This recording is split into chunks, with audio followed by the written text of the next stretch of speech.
નમસ્કાર મિત્રો, પ્રકરણ નંબર 10 તરંગ પ્રકાશશાસ્ત્ર ની થિયરી પૂર્ણ કરી હવે ઉદાહરણ અને સ્વાધ્યાયના દાખલા તરફ જઈએ. એની અંદર ઉદાહરણ અને સ્વાધ્યાયના દાખલાની અંદર બોર્ડ તરફથી કેટલાક એક્ઝામ્પલ જે રદ કર્યા છે એ રદ કરેલા એક્ઝામ્પલની જે એક્ઝામ્પલો છે એ આપણે થોડા નોંધી લઈએ.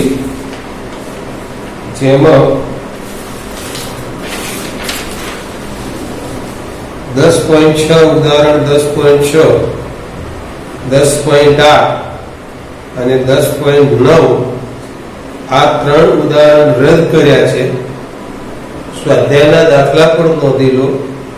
રદ કરેલા સ્વાધ્યાયના દાખલા 10.8, 10.9 અને વધારાના બધા સ્વાધ્યાયના દાખલા રદ છે.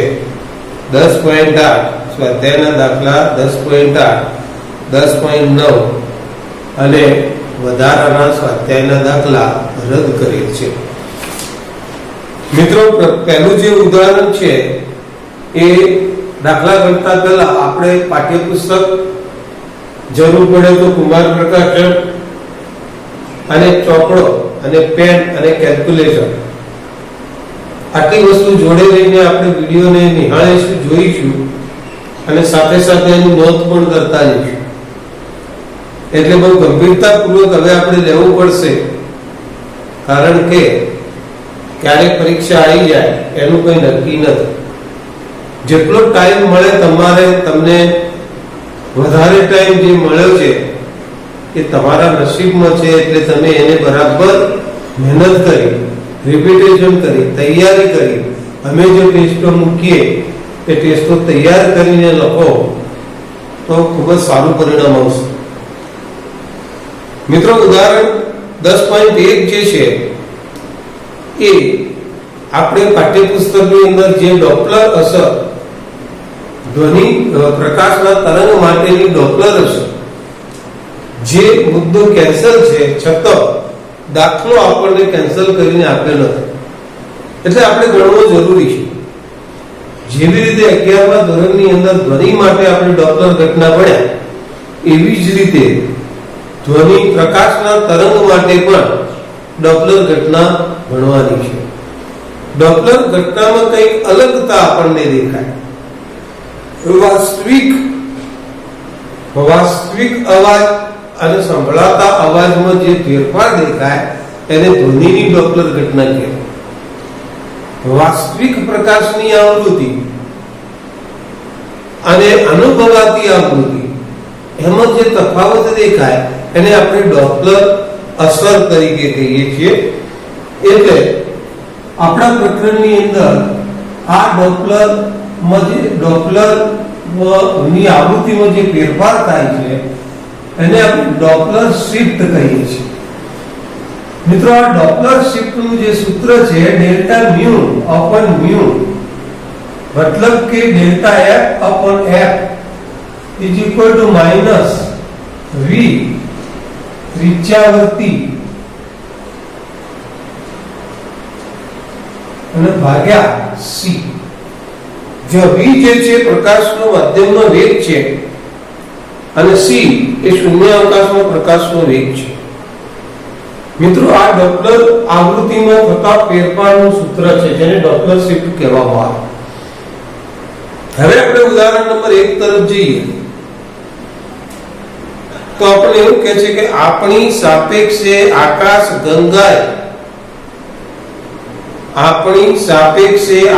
ગંગાએ કેટલી ઝડપથી, એટલે કે વેગ,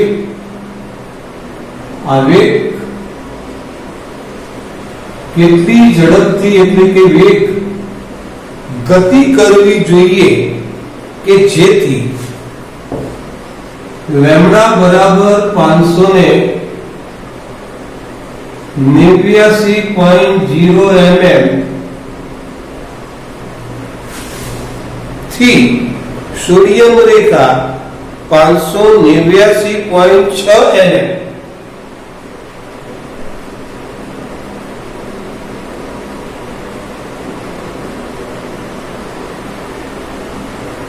6 nm આગળ દેખાય, મતલબ કે આકાશ ગંગાની જે તરંગ લંબાઈ છે એમાં ફેરફાર થતો દેખાય. મિત્રો આપણને અહીંયા તરંગ લંબાઈમાં ફેરફાર આપેલો છે, જ્યારે ડોપલર શિફ્ટમાં આવૃત્તિ આપેલી છે. અહીંયા આગળ આપણે પ્રકાશનો વેગ c બરાબર 3 × 10⁸ પ્રકાશ માટે ભણીએ છીએ તો 3 × 10⁸ મીટર પ્રતિ સેકન્ડ લઈએ છીએ. બરાબર અહીંયા ધ્યાન રાખો કે લેમ્બડા તમને આપેલો છે, આપણે આ સૂત્ર મેળવવું છે અને c આપેલો છે, તો lambda into mu is equal two પ્રકાશનો વેગ c. મિત્રો લેમ્બડા f ઇન્ટુ c. ધ્યાન રાખજો કે આવૃત્તિને મ્યુ વડે દર્શાવાય છે. હવે આપણે શું કરવાનું છે, ધ્યાન રાખજો કે લેમ્બડા અને આ આવૃત્તિ બે ચલ રાશિ છે, c એ અચળ છે, આ c એ અચળ છે. તો અહીંયા આગળ આપણે વિકલનની રીતથી આપણે બંનેનું વિકલન કરીએ કે ભાઈ કોઈ એકનું વિકલન કરીએ સમયની સાપેક્ષ, તો lambda delta lambda upon delta T આવૃત્તિ એમના પ્લસ લેમ્બડા એમના અને આવૃત્તિ નું સમય સાપેક્ષ વિકલન. તો પ્રકાશના વેગનું સમય સાપેક્ષ વિકલન. મિત્રો તમે જાણો છો કે અચળનું વિકલન શૂન્ય થાય, અચળનું વિકલન શૂન્ય, અને પરિણામે આપણે એવું કહી શકીએ કે delta C upon delta T બરાબર છે. જો એ કિંમત અહીંયા મૂકવામાં આવે તો delta lambda upon delta T into mu plus lambda delta mu upon delta T is equal two 0. હવે અહીંયા આગળ આપણે ધ્યાન રાખીએ તો ડેલ્ટા ટી જે છે આપણે delta lambda upon delta T into mu આને પેલી બાજુ લઈ જઈએ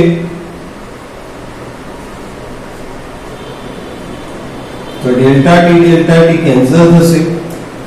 આપણે આવું સૂત્ર લાવવું છે, એટલે કે આવૃત્તિનો તરંગ લંબાઈ સાથેનો સંબંધ લાવવો છે. શું કરી શકાય અહીંયા ધ્યાન રાખજો, તો આપણે આવું કરી શકાય કે minus delta mu upon mu, આ મ્યુ ને છેદમાં લઈ જાઓ, is equal to delta lambda upon lambda. પણ મિત્રો આ ઇક્વેશન તમે જોઈ રહ્યા છો,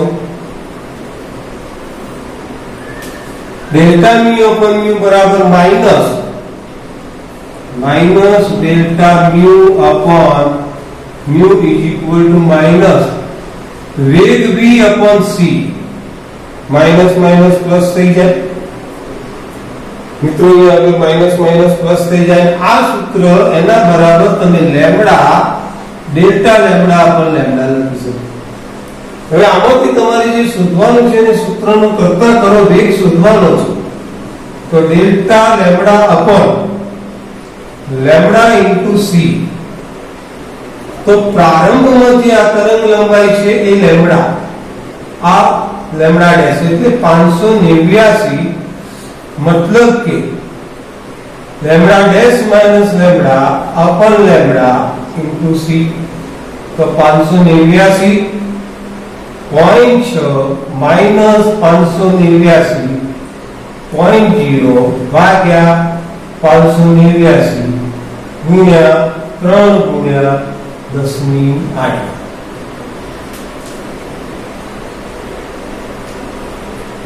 મિત્રો અહીંયાથી આપણને જવાબ આવડવો જોઈએ, છતાં આપણે એક સ્ટેપ વધારે કરી દઈએ કે 0.6 ભાગ્યા 589 ગુણ્યા 3 ગુણ્યા 10⁸. હવે તમે એનું જ્યારે સાદુરૂપ આપશો ત્યારે સાદુરૂપમાં જવાબ 0. એટલે ગુણાકાર કરી ભાગાકાર કરશો ત્યારે 0.00 3056 અને ગુણ્યા 10⁸. આ જે હશે મીટર પ્રતિ સેકન્ડમાં આવશે. જો આ દશાંશ ચિહ્ન જે છે એ દશાંશ ચિહ્નને તમે ફેરફાર કરો અને દશાંશ ચિહ્નને ફેરફાર કરીને ગમે ત્યાં સુધી લઈ શકો. દાખલા તરીકે હું આટલે લાવું તો 305, તો એનો જવાબ 305.6 ગુણ્યા કેટલા સ્ટેપ લયા? 1 2 3 4 અને 5. તો 5 સ્ટેપ ઓછા થાય એટલે 3 મીટર પ્રતિ સેકન્ડ. મિત્રો આ પ્રમાણે આ એક્ઝામ્પલ ગણી શકીએ આપણે. ડોપલર શિફ્ટની ઘટના ઉપરથી આ દાખલો આ રીતે ગણી શકીએ, જે તૈયાર કરવો જરૂરી છે. બરાબર, અને જોઈ લો એટલો બધો અઘરો પણ નથી. 1-2 વાર તમે પ્રેક્ટિસ કરશો તો આવડશે. હા, તો હવે ઉદાહરણ નંબર 2 ની રકમ વાંચો.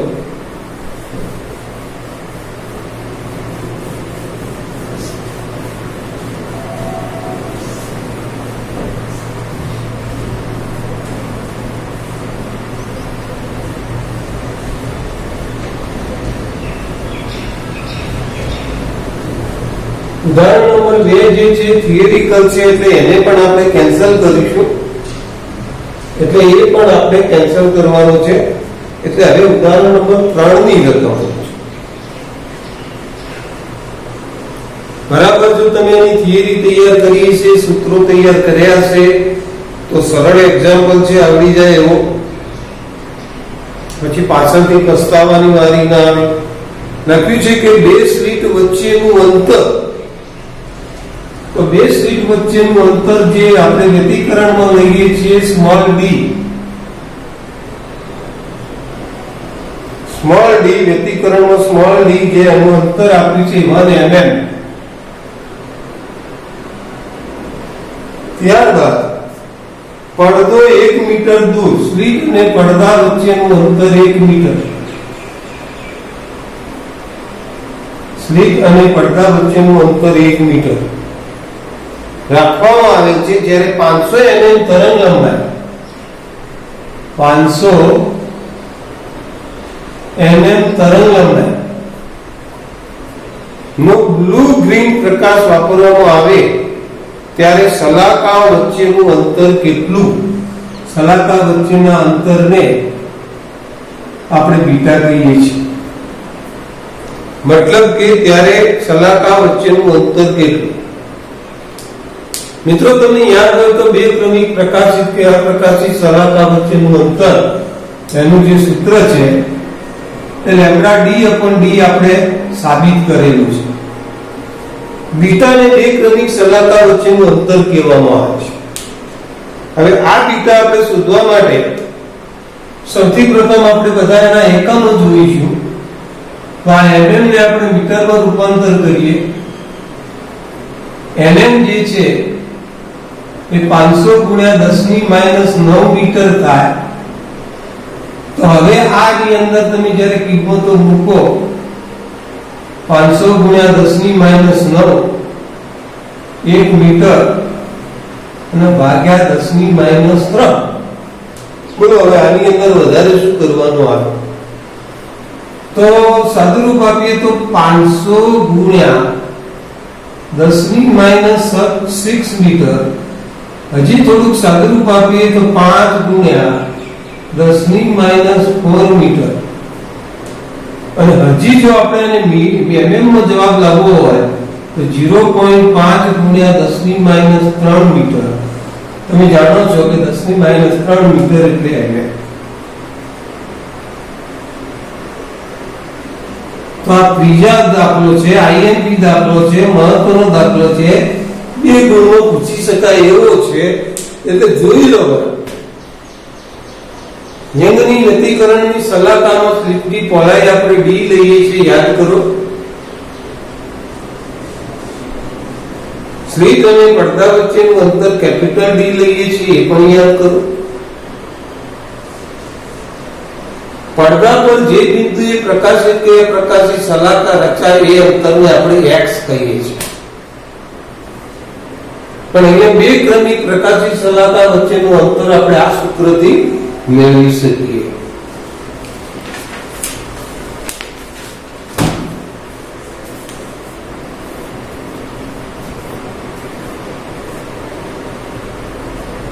તો મિત્રો આ એક્ઝામ્પલ પણ બરાબર ધ્યાનથી જુઓ. તો મિત્રો પહેલો અને ત્રીજો એક્ઝામ્પલ ગણ્યા પછી ચોથો એક્ઝામ્પલ પણ થિયરિકલ છે. પાંચમો ઉદાહરણ ઉપર આપણે ધ્યાન રાખીશું 10.5. આ 10.5 માં આપણે જે ઉદાહરણ નંબર 3 ગણ્યું એની વિગતો આપણે કામે લેવાની છે. એટલે ઉદાહરણ નંબર 3 ની અંદર આપણે d બરાબર 1 mm લીધું, જે 10⁻³ મીટર. સ્લિટ થી પડદા વચ્ચેનું અંતર 1 મીટર લીધું.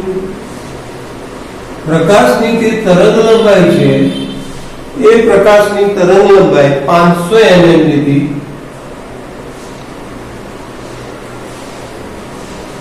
એટલે કે 500 ગુણ્યા 10⁻⁹ મીટર. વધારે થોડી વ્યવસ્થિત કામ કરવું હોય તો 5 ગુણ્યા 10⁻⁷ મીટર કહી શકાય.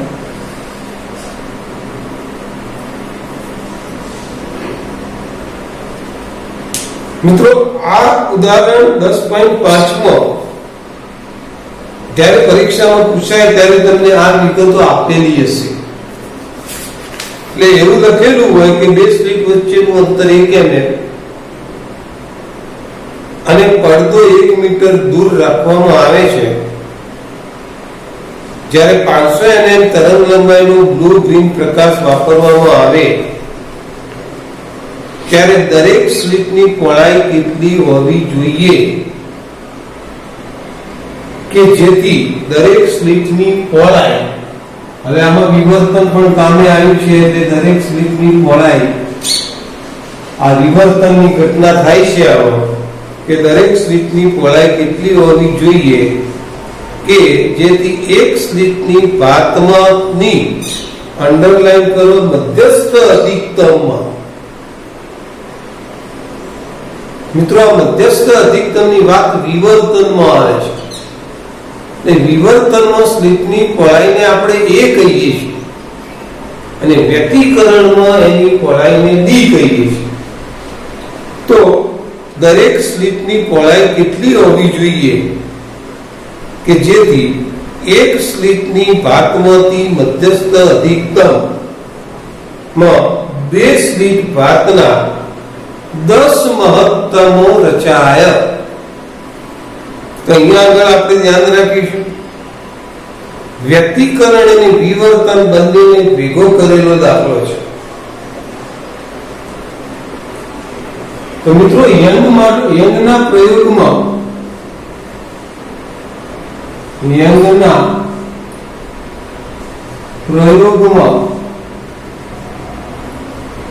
n ની આપણે વ્યાપક રીતે આપણે વિચારીએ તો n ની વ્યતિકરણ સલાહકાર વચ્ચેનું અંતર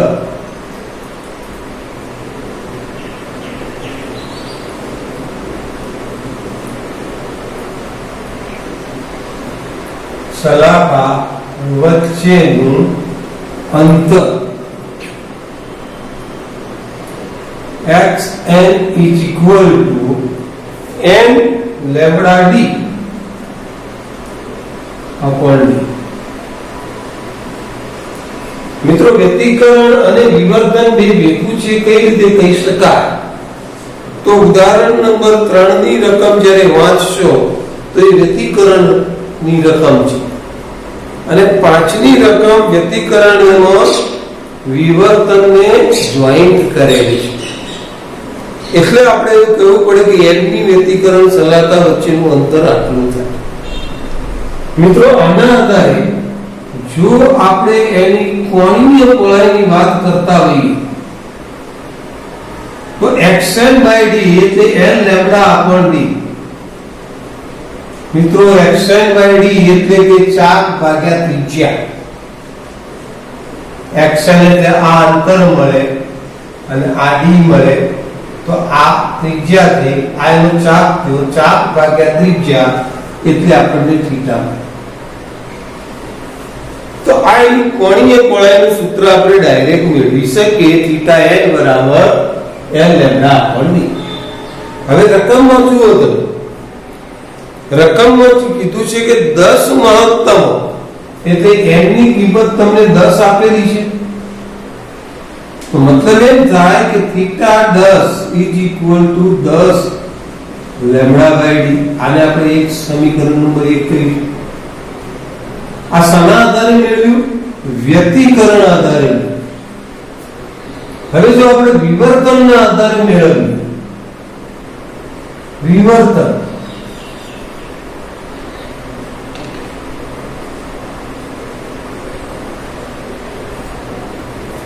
તો વિવર્તનના આધારે આપણે જો મેળવીએ તો વિવર્તન માટે અધિકતમની પહોળાઈ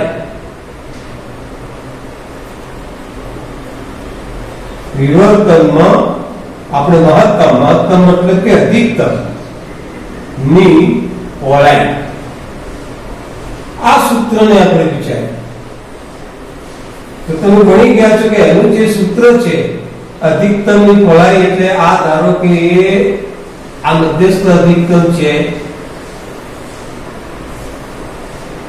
આ એની પહોળાઈ છે, તો આ થીટા થાય, આ થીટા થાય, આ 2 થીટા થાય અને આ 2 થીટા ઉપરથી આપણે એનું સમીકરણ મેળવીએ છીએ એટલે થશે 2 લેમ્ડા બાય a. આ સમીકરણ નંબર વિવર્તન ઉપરથી આપણને મળે. મિત્રો અધિકતમની પહોળાઈ અને n ની વ્યતિકરણ શલાકા વચ્ચેનું અંતર એ લગભગ સમાન હોય છે, એકદમ સમાન નથી હોતું, લગભગ સમાન હોય છે. પણ આપણે વિચારીએ તો 10 લેમ્ડા અપોન d એ નાનો હોય છે 2 લેમ્ડા અપોન a, થોડોક જ નાનો છે, એટલે એબ્સોલ્યુટલી ઇક્વલ ટુ બંનેને આપણે એબ્સોલ્યુટલી ઇક્વલ ટુ કહી શકીએ. તો અહીંયાથી શું થાય કે તો આપણે આ લેમ્ડા લેમ્ડા કેન્સલ કરી શકીએ, અહીંયા 2 કેન્સલ કરી શકીએ, 5 વધે તો a બરાબર d upon 5. d ની કિંમત 1 છે, d ની કિંમત સ્મોલ d ની કિંમત આપણે 1 mm લઈએ, 1/5 તો એનો અર્થ એ થયો કે 0.02 mm એની પહોળાઈ આપણને મળે. તો આ પણ દાખલો એટલો બધો અઘરો નથી, વ્યતિકરણ શલાકા વચ્ચેનું અંતર અને એના ઉપરથી થીટા કાઢી દઈએ એટલે કે આ પણ વ્યતિકરણમાં કોણીય પહોળાઈ, વ્યતિકરણમાં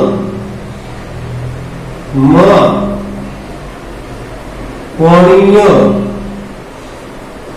પહોળાઈ. આ સૂત્ર પણ ડાયરેક્ટ તમે મૂકી શકો છો, આ ના લખવું હોય તો. વ્યતિકરણમાં કોણીય પહોળાઈ થીટા બરાબર લેમ્ડા બાય ડી થાય, પણ n હોય તો n લેમ્ડા બાય ડી. આ સૂત્ર અને પેલા સૂત્રને લગભગ સરખાવી દો એટલે તમને જવાબ મળી જાય. એટલે આ એક્ઝામ્પલ પણ એટલો બધો કોઈ અઘરો નથી. તૈયાર કરી ગયું, બરાબર ધ્યાન રાખો. વ્યતિકરણમાં કોણીય પહોળાઈ અને વિવર્તનમાં અધિકતમની કોણીય પહોળાઈ, અધિકતમની કોણીય પહોળાઈ, વિવર્તનમાં કોણીય પહોળાઈ અને અધિકતમની કોણીય પહોળાઈના સૂત્રોને સરખાવો. એટલે એક્ઝામ્પલ નથી. સારું મિત્રો, હવે આગળ વધીએ.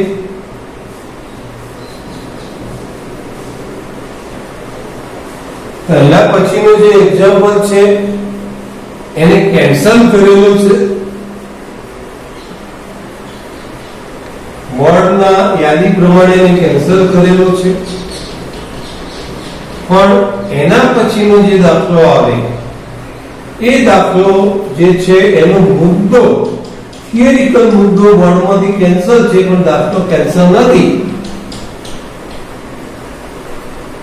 દાખલો કેન્સલ નથી પણ થિયરિકલ મુદ્દો એનો કેન્સલ છે.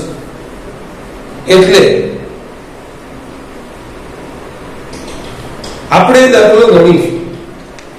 એમાં લખ્યું જ્યારે અડચણની પહોળાઈ 3 mm.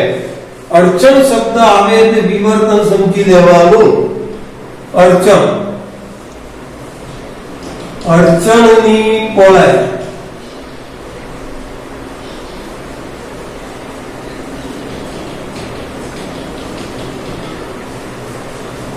આ અડચણની પહોળાઈ 3 mm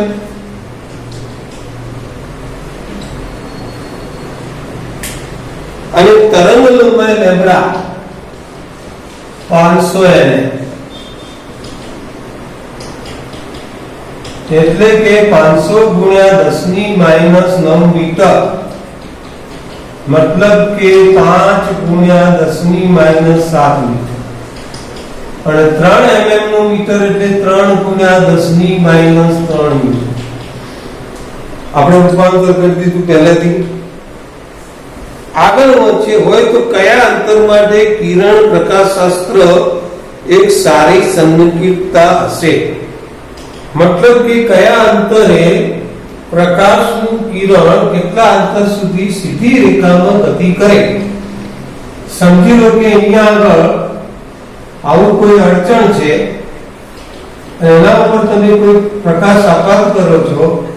આ પ્રકાશ આપાત કર્યા પછી આ કિરણ અહીંથી વિવર્તન પામે તો આ જે અંતર થયું એ અંતર જેને ફ્રેસ્નલ અંતર કહેવામાં આવે. ફ્રેસ્નલ મતલબ કે અહીંયા તમારે શોધવાનું શું કીધું છે? ફ્રેસ્નલ અંતર ZF એટલે કે ફ્રેસ્નલ લંબાઈ કયા અંતર સુધી સંકેતતા હશે. મતલબ કે કિરણ પ્રકાશશાસ્ત્ર નો અર્થ શું થાય? કિરણ પ્રકાશશાસ્ત્ર એટલે પ્રકાશ સીધી રેખામાં ગતિ કરે. કેટલા અંતર સુધી આ તરંગ સીધી રેખામાં ગતિ કરે. મતલબ કે કયા અંતર માટે કિરણ પ્રકાશશાસ્ત્રના નિયમનું પાલન થાય. કેટલા અંતર સુધી પ્રકાશનું તરંગ સીધી રેખામાં ગતિ કરે જેને ZF કહેવાય. હવે મિત્રો આ તો એકદમ સરળ થઈ ગયું કે ZF નું એકદમ સીધું સૂત્ર છે. ભલે આપણે મુદ્દો ભણ્યા નથી, બોર્ડ વાળા ભલે મુદ્દો કેન્સલ કરે, પણ ફ્રેસ્નલ અંતરનું જે સૂત્ર છે એ A² લેમ્બડા એ એટલે 3 ગુણ્યા 10⁻³ નો વર્ગ અને ભાગ્યા લેમ્બડા એટલે 5 ગુણ્યા 10⁻⁷. તો 3 નો વર્ગ 9 ગુણ્યા 10⁻⁶, 5 ગુણ્યા 10⁻⁷. હવે આ 7 ઉપર જશે એટલે 9 ભાગ્યા 5 ગુણ્યા 10 વધે એટલે 90 ભાગ્યા 5 તમે કરી શકો. તો 90 ભાગ્યા 5 એટલે આપણો જવાબ મળે 18 મીટર. જોઈ લો એક્ઝામ્પલ.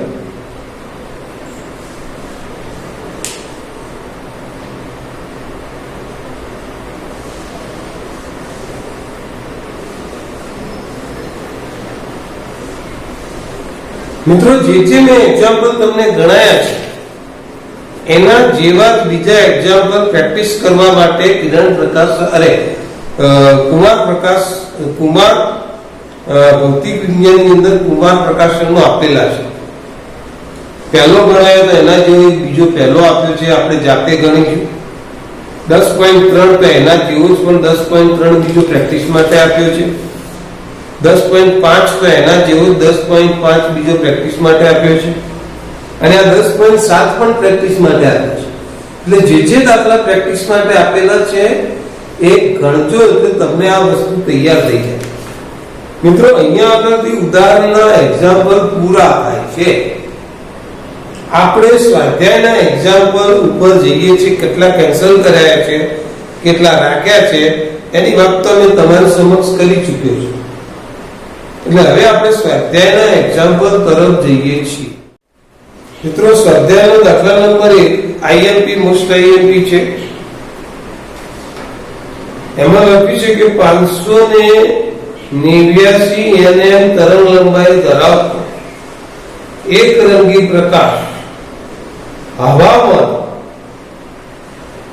હવામાંથી પાણીની સપાટી પર આપાત થાય છે, એટલે આ હવા અને આ પાણી.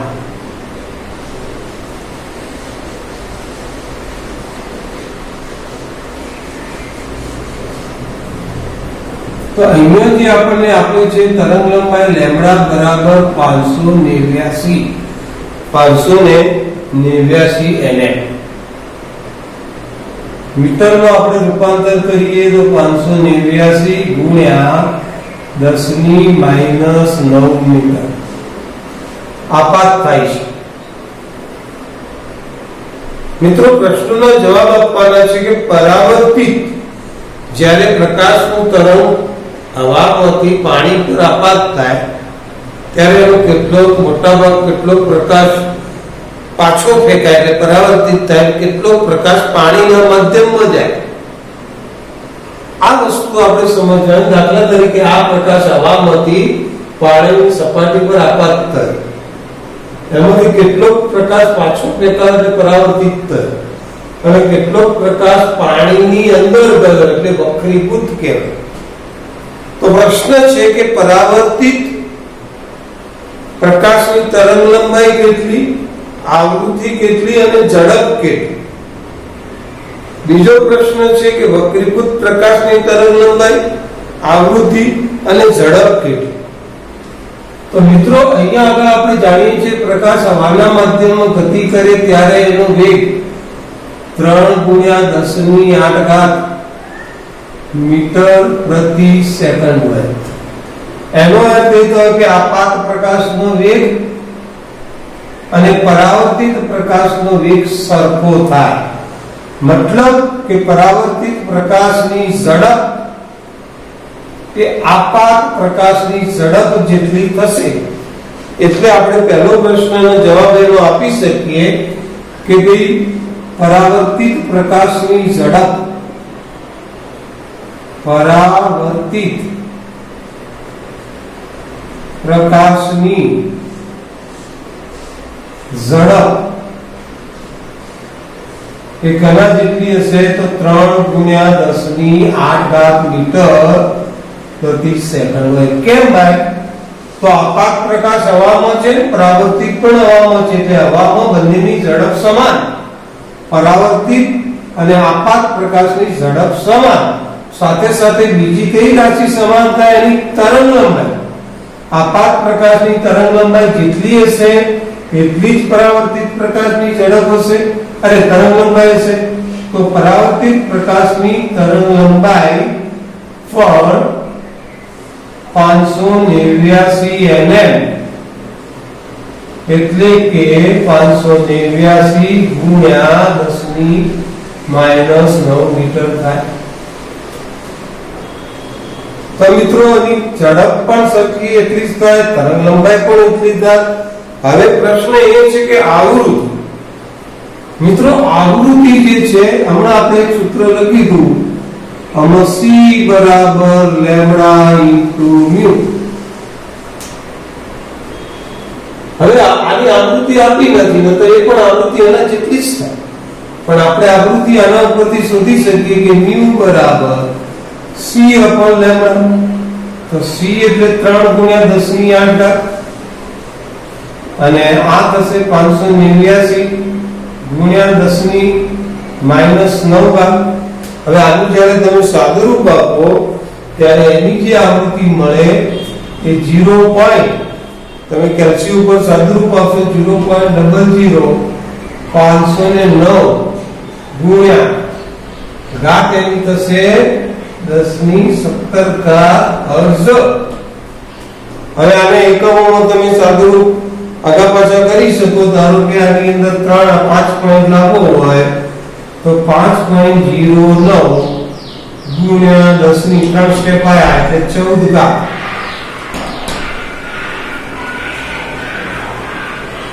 તો મિત્રો, આ દાખલો પહેલો વિભાગ સરખો છે. અહીંયા ધ્યાન રાખજો કે આપાત પ્રકાશની ઝડપ જેટલી હોય એટલી પરાવર્તિત પ્રકાશની હોય, અપાત પ્રકાશની તરંગ લંબાઈ જેટલી હોય એટલી જ પરાવર્તિતની હોય, આવૃત્તિ પણ એના જેટલી જ હોય, પણ આપણે આવૃત્તિ શોધવા માટે c/λ શોધવું પડે. એટલે જો તરંગ લંબાઈની જગ્યાએ આવૃત્તિ આપે એ તો પણ ધ્યાન રાખજો કે પરાવર્તિત પ્રકાશની ઝડપ, તરંગ લંબાઈ અને આવૃત્તિ એ આપાત પ્રકાશની ઝડપ, તરંગ લંબાઈ અને આવૃત્તિ જેટલી થાય. ચલો પહેલો પ્રશ્ન પૂરો. બીજા પ્રશ્નમાં વક્રીભૂત. હવે વક્રીભૂતની આપણે તરંગ લંબાઈ, ઝડપ અને આવૃત્તિ શોધવી છે. તો આપણે જાણીએ છીએ કે જ્યારે પ્રકાશ એક માધ્યમમાંથી બીજા માધ્યમમાં પ્રવેશે ત્યારે એની આવૃત્તિ બદલાતી નથી. આપાત પ્રકાશની આવૃત્તિ અથવા પરાવર્તિત પ્રકાશની આવૃત્તિ જેટલી છે એટલી જ આવૃત્તિ એની થશે. એટલે વક્રીભૂત તરંગની આવૃત્તિ, વક્રીભૂત તરંગની આવૃત્તિ જેને આપણે મ્યુ કહીએ તે 5 ગુણ્યા 5.09 ગુણ્યા 10⁻14 હર્ટ્ઝ જેટલી હોય. હવે આના ઉપરથી આપણે એની આવૃત્તિ ઉપરથી આપણે એની તરંગ લંબાઈ અને ઝડપ શોધવી છે. તો મિત્રો એના માટે આપણે એક કામ કરવું પડશે કે ભાઈ વક્રી ભવનાંકનો પાણી છે તો પાણીના વક્રી ભવનાંકનું સૂત્ર, પાણીના વક્રી ભવનાંકનું સૂત્ર કયું છે? તો પ્રકાશનો વેગ ભાગ્યા પાણીના માધ્યમનો વેગ. હવે તમે રકમમાં જુઓ કે પાણીનો વક્રી ભવનાંક તમને આપ્યો છે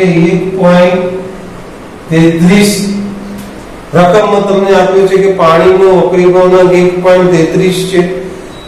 તો પછી તમે એ વક્રીભૂત તરંગની ઝડપ, પાણીનો ઝડપ VW બરાબર c/n/w.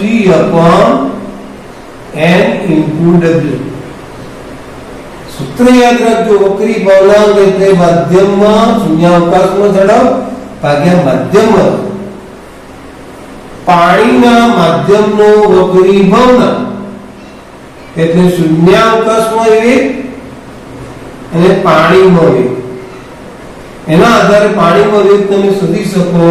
c બરાબર 3 ગુણ્યા 10⁸ અને વક્રી ભવનાંક 1.33 મૂકો.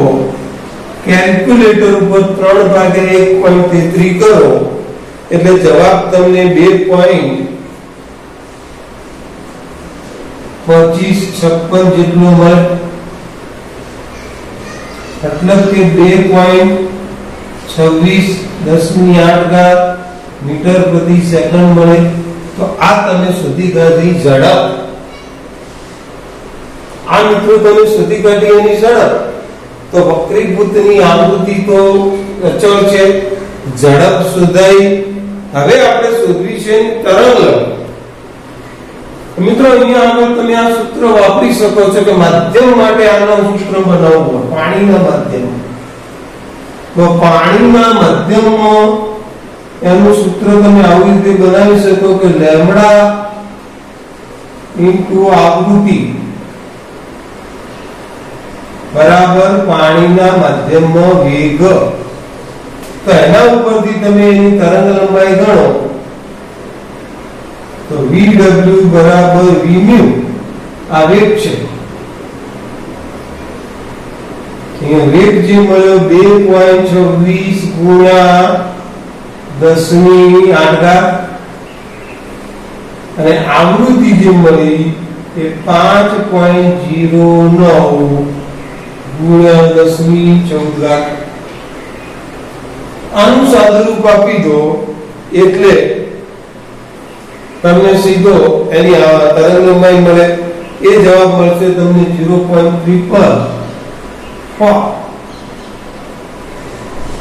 14 ઘાતને ઉપર લઈ જશો એટલે 14 માંથી 8 જશે એટલે -6 મીટર. હવે આનું અને દશાંશ ચિહ્નને આગુ પાછું કરીને તમે એનું સાદુરૂપ આપો તો 444 ગુણ્યા 10 ની માઈનસ 9 મીટર.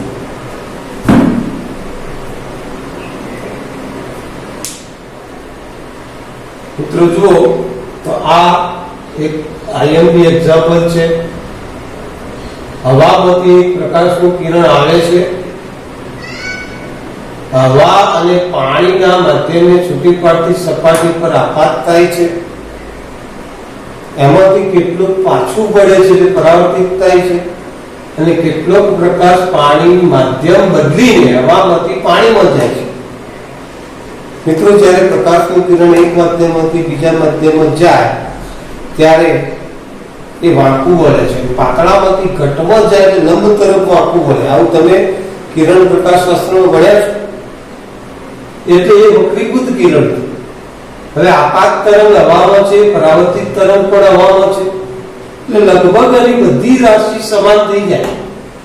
ઝડપ સમાન થાય, તરંગ લંબાઈ સમાન થાય, આવૃત્તિ પણ સમાન થાય.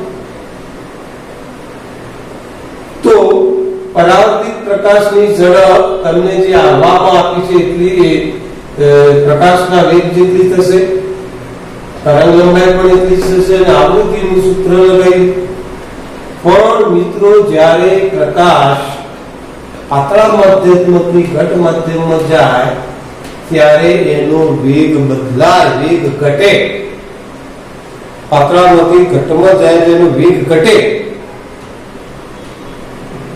તો કઈ રીતે શોધાય? તો વક્રીભવનાંકનું સૂત્ર છે. પાણીના વક્રીભવનાંકનું સૂત્ર અથવા કોઈ પણ માધ્યમના વક્રીભવનાંકનું સૂત્ર હવામાં વેગ ભાગ્યા માધ્યમમાં વેગ. માધ્યમના વેગને કરતા કરો એટલે વેગ મળી જાય. એના ઉપરથી આ સૂત્ર તમે આગળ સૂત્ર માધ્યમ માટે વાપરો એટલે તમને માધ્યમની તરંગ લંબાઈ પણ મળી જાય. તો આ જે એક્ઝામ્પલ હતો એ આપણે આ રીતના ગણી શકીએ. હવે મિત્રો 10.3 એનો એ વિભાગ, 10.3 નો જે એ વિભાગ છે એ આપણે જોઈએ.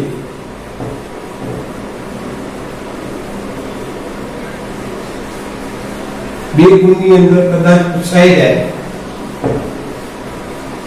તો 10.3 નો એ વિભાગ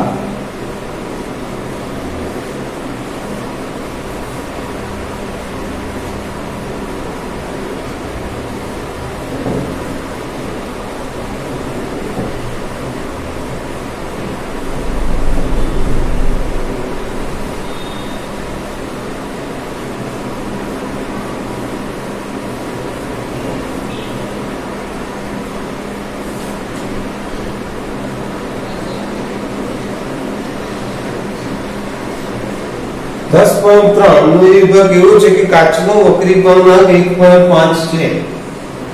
કાચ એટલે ગ્લાસ. 1.5. પ્રકાશની કાચમાં ઝડપ કેટલી હશે? કાચમાં ઝડપ શોધવી છે. વેગ. મિત્રો એના માટે આપણે વક્રીભવનાંકનું સૂત્ર હાલ જ મેં તમને કીધું કે ભાઈ કાચમાં વક્રીભવનાંક એટલે શૂન્યાવકાશમાં વેગ ભાગ્યા કાચમાં વેગ.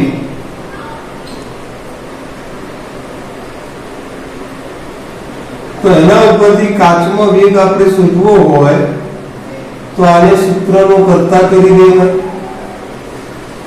અને તમે બધા જાણો છો કે પ્રકાશનો વેગ c એટલે 3 ગુણ્યા 10 ની 8 મીટર પ્રતિ સેકન્ડ થાય. પરિણામે તમે 3 ગુણ્યા 10 ની 8 મૂકો, અહીંયા 1.5 મૂકો. તો આના આધારે તમે એનું સાદું રૂપ આપો તો આ જે જવાબ આવશે 2 ગુણ્યા 10 ની 8 થશે. તો આ પ્રમાણે મીટર પ્રતિ સેકન્ડ આ એક નાનકડો દાખલો બે ગુણમાં કદાચ પૂછાઈ જાય તો ગણી શકીએ. બી વિભાગ છે એનું થિયરિકલ મહત્વનું છે, એટલે એનું થિયરિકલ છે એ તમે વાંચીને તૈયાર કરી દે. હવે એક આપણે છેલ્લો એક્ઝામ્પલ લઈ લઈએ.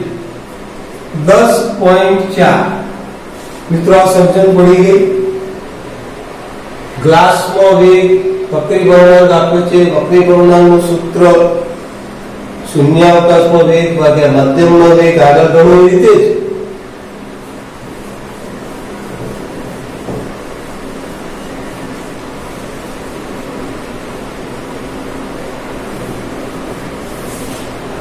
હવે મોસ્ટ આઈએમપી એક્ઝામ્પલ 10.4.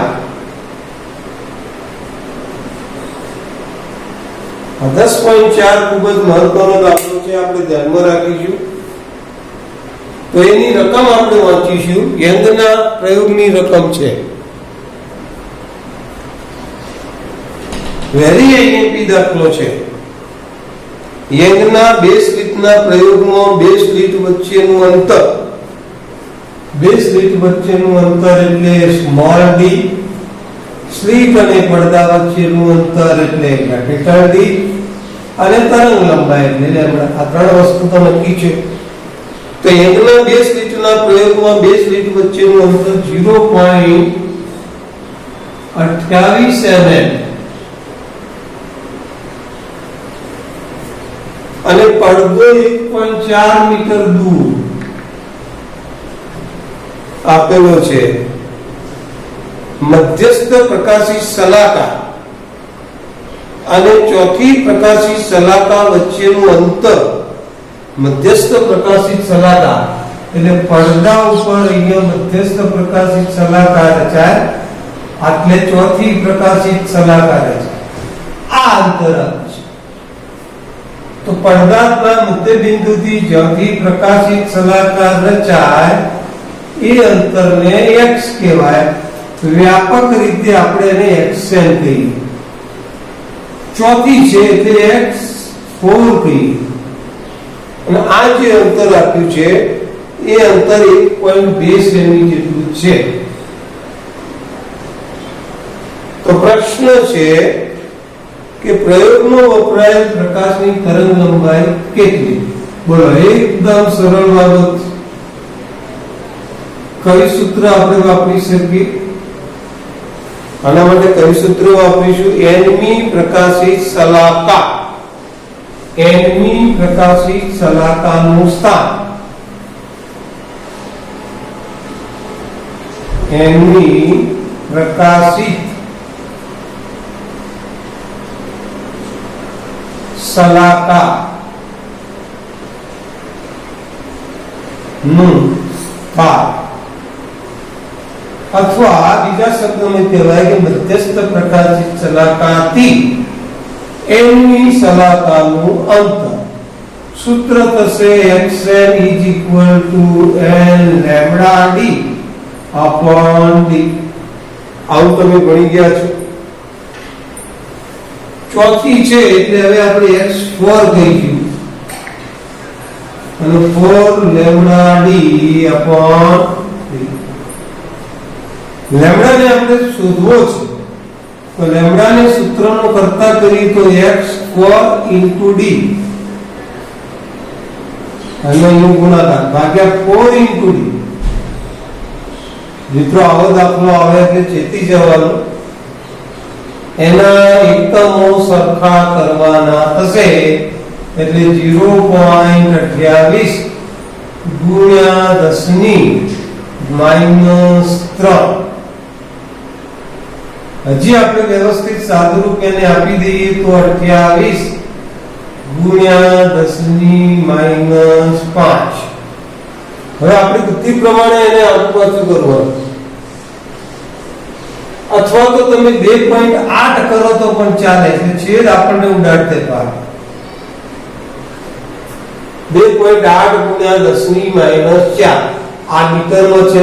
આને મીટરમાં આપણે રૂપાંતર કરીએ તો 1.2 ગુણ્યા 10⁻2.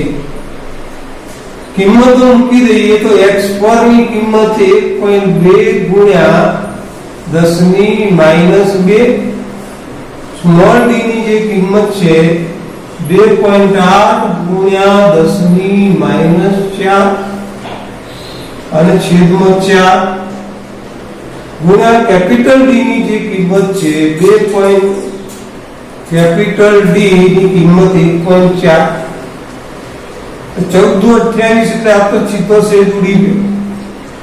અહીંયા આગળ તમે 2 દુ 4 કરો તો અહીંયા 2 વધશે, 1.2 ભાગે 2 કરો તો 0.6 આવે, અને સાદુરૂપમાં જે ઘાત આવશે એ 10 ની -6.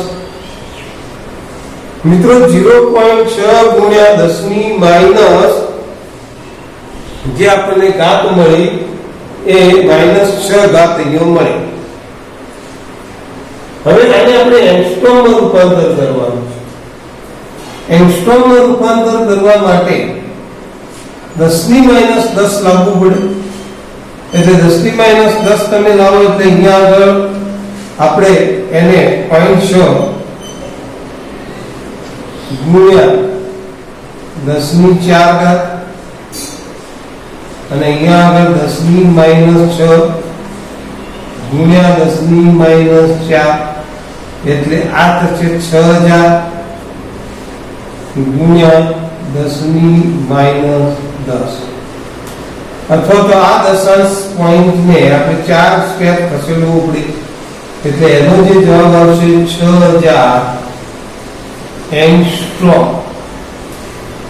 10 ની 4 વડે ગુણ્યા અને 10 ની 4 વડે ભાગે એટલે 10 ની -4 અથવા 10 ની -4 વડે ગુણો અને 10 ની -4 વડે ભાગો તો પણ આપણને જવાબ મળે. તો 6000 એંગસ્ટ્રોમ આપણને આનો આ જવાબ મળશે. આપણે મીટરમાં છે એટલે એ રીતે લાવ્યું. સેન્ટીમીટરમાં તમે ટ્રાન્સફોર્મેશન કરો તો સેન્ટીમીટર થી પણ ગણાય, આપણે મીટર થી ગણ્યું છે એટલે તરંગ લંબાઈ ગમે ત્યાંથી ગણાય. તો આ 10.4 સ્મોલ ડી 0.28 mm અહીંયા આપણે મીટરમાં ટ્રાન્સફર કર્યા છે, તમે સેન્ટીમીટરમાં ટ્રાન્સફર કરી શકો છો. જો તમે આને સેન્ટીમીટર કરો તો આને પણ સેમી કરવા પડે, એટલે મીટરમાં કરો એટલે આપણે એકમ મળી જશે. અહીંયા આગળ 1.2 સેમી છે તો એને પણ આપણે મીટરમાં ટ્રાન્સફર કર્યા અને જવાબ આવી દીધો 6000 એંગસ્ટ્રોમ.